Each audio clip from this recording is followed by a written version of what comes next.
So today we're talking about chapter 4, which is your decision to make a new habit. Always think of yourself as the boss. Tell us about that chapter. Okay, this is a real linchpin chapter. This is where I'm actually, maybe the only time, really putting the reader's feet to the fire and saying, look, I want you to decide to be the boss. Here's why. Here's how. So we're basically reinforcing all of those previous little 2-page chapters and saying, it's about feeling this way. I want you to start feeling like you're the boss. It's about acting this way. I want people to notice you as the boss. I want you to decide today that this is the way you're going to reset your habits going forward for the rest of your grade school and upcoming high school years. So this is kind of the come to Jesus chapter, right? This is where, I've been telling you how it works. I've been setting up, at least within the family dynamics, what you need to work with, what you need to maybe work against, but we've got soft ways of making this work. And so now it's like, you're about halfway through the book. Do it. That's what do it. And so it is very explicitly the decision, I will be the boss. So it sounds like this is a chapter where you're focusing on taking all this kind of groundwork and telling the kid, okay, it's time to make a decision. It's time to resolve to do this.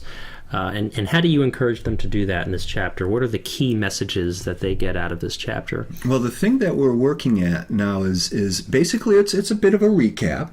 Here are these things. This is your future. We've discussed how if you decide to wait for somebody else to set your future for you, good luck. You'll take what you get. If you get nothing, which happens a lot, then you get nothing. So it's like, going forward, this is where, this is how we're going to do this. And it's going to be much more fun, much easier to do if you just make this personal commitment to your own self-image that you're the boss.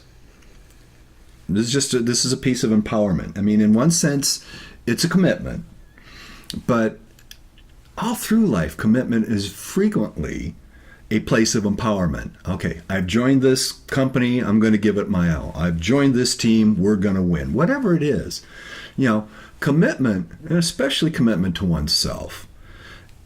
Now you know what your targets are. Now you know what you're working toward. And until you make that commitment, you're just kind of fuzzy skating around, Yeah, this boss thing comes, that's, looks like a lot of work. Hey, living with the leftovers is a lot of work. You're going to work hard regardless. So the point is, are you going to work on what you want to work on and make that successful? Or are you going to wait for somebody to give you your break or whatever it is, So this is a big, change this habit now. You will start to feel like, you're going to decide, you're not going to wake up and, well, I don't feel like the boss today. Wrong wake-up call. You wake up and you tell yourself, time for me to practice feeling like the boss. Simple, maybe it sounds stupid, but this kind of inner dialogue stuff is the place where we live. It's where we build ourselves every day. And so this is basically a call to, we don't use language like inner dialogue in the book, but this is what it's about. That's great. So chapter 4, making sure that the kid is prepared to make this transformation. Now they're going to rehearse their skills, feeling like the boss, being the boss, and learning these leadership qualities. So make sure you get a copy of Tom's book if you want to get the exercises, you actually want to learn how to use these things in your family and with your kids. And you can click the link below to pre-order or order. And we will be back with some more content shortly.